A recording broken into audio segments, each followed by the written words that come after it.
from Australia. Please welcome Dylan Gill and Daniel Brkic, the winners for the Junior. Well, we're 2 from 2 in this year's Junior World Rally Championship, and we're leading the championship as well, albeit level on points with Mille Johansson from Sweden. But so far, so good. I mean, it's been a really nice couple of rallies for us, and off the back of our win in Rally Portugal just the other weekend, it's been quite mega, I suppose. We went to Portugal with the goal of winning, and that's what we did. So I really can't complain. It was great to be back on a proper gravel rally, I suppose, and I guess I really like the first of these traditional European gravel rallies, as they're sort of so called.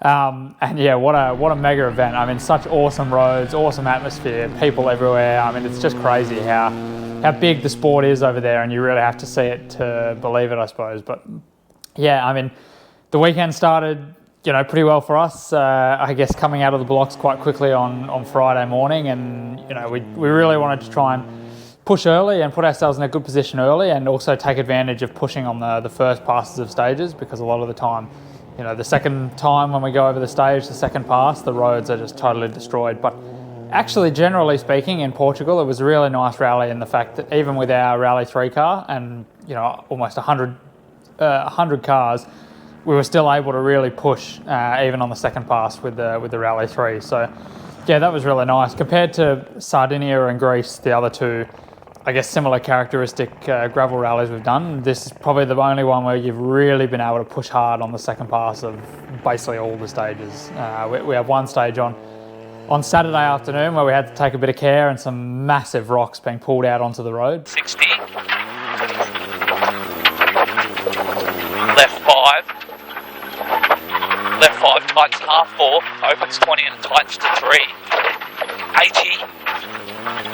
But generally speaking, everything else was pretty good. So yeah, like I said, we sort of come out of the blocks quite well on Friday morning, and managed it from there, and found ourselves pretty quickly with quite a decent lead, I suppose, which was a new situation for us, I suppose, leading the rally basically right from the get-go. Okay, we had a super special stage on the Thursday night, which we might have been 3rd or 4th fastest, but yeah, I guess it all starts when you get into the forest, and yeah, new situation for us, like I said, leading the rally right from the start, and basically having to control everything, which it is nice in a way, because we were really able to sort of drive the rally how we wanted to drive it. We had a plan, we knew where we wanted to push, where we wanted to be a bit more careful. The tyre strategy played a bit of a role as well, because we were allowed to use 26 tyres for the whole rally. We had 26 hard tyres we could use, and only 8 soft tyres that we had an option to use as well. And it's a bit of a game of where do you slot those soft tyres into your allocation across the weekend. So yeah, a bit of strategy like that to play out, which I think we did pretty well at.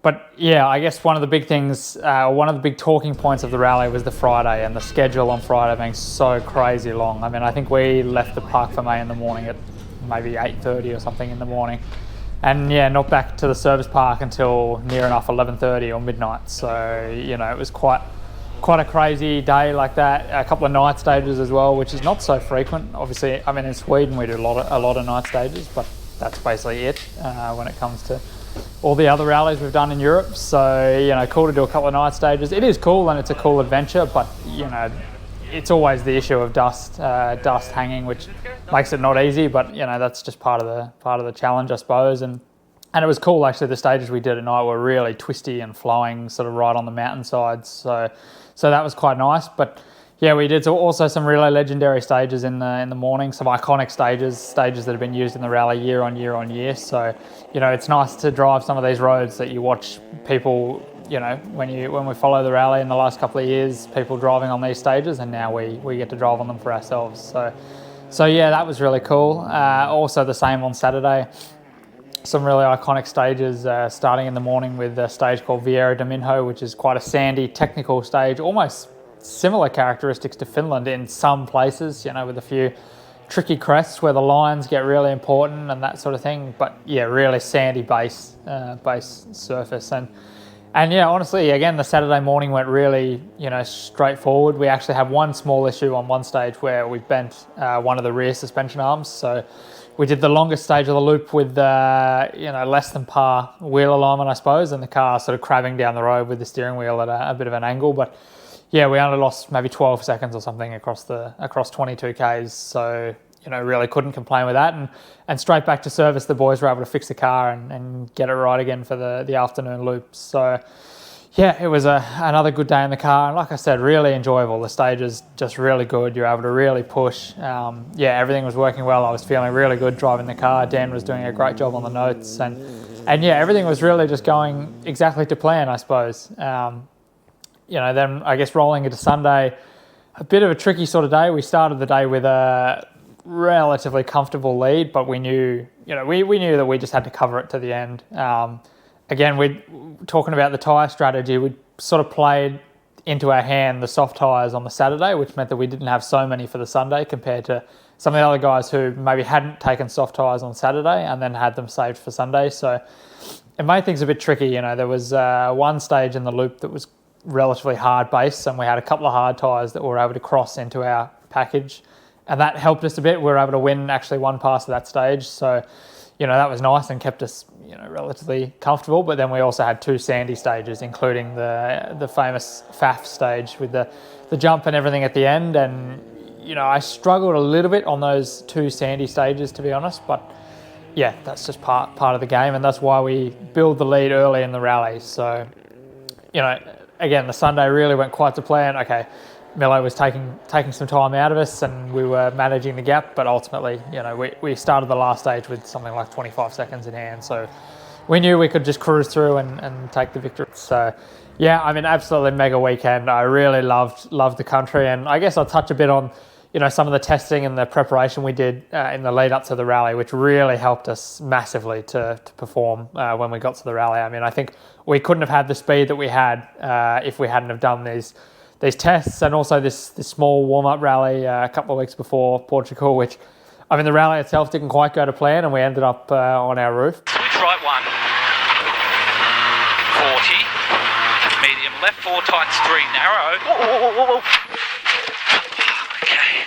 But, again, that was I think an important step to help us move forward and kind of get the monkey off the back in the way and push really hard in the WRC rally. So yeah, that was a small mistake. I just clipped a bank on the inside. There was a rock sort of in the bank, which I hadn't picked up on the recce. And yeah, I didn't pick it up on the recce, but it certainly picked the car up. So yeah, that was a bit unfortunate and put us on our lid. But, ultimately we still gained the experience we were after, and we learnt what we needed to learn ahead of the main event being the WRC in Portugal. So yeah, again, it kind of, the proof is in the pudding that when we can get the budget to do these events and there's warm-up events, there's extra testing and that sort of thing, it absolutely pays dividends. So yeah, it's a big thanks to everyone supporting us, all my supporters, club members, and all our sponsors, our partners, the FIA, the Rally Star program, everyone that's putting in behind the scenes to make it possible for Dan and I to be in this championship and be fighting for the championship. It's,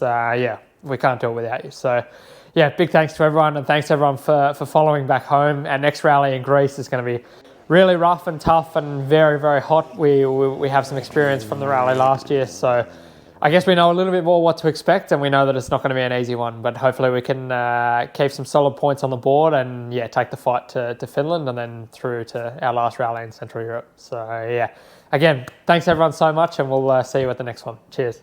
Taylor, congratulations. What an incredible performance this weekend. That's a clean sweep of wins so far. Well done. Yeah, so far so good, but man, what a tough weekend. So long and so demanding physically and mentally, but yeah, I'm really proud of the job we did. We really sort of, come out of the blocks firing on Friday morning and then control the rally from there. So yeah, of course, it's a big thanks to everyone giving me this opportunity. Dan's done a mega job this weekend. Yeah, so many people behind the scenes are putting in towards this result. So I'm so happy right now.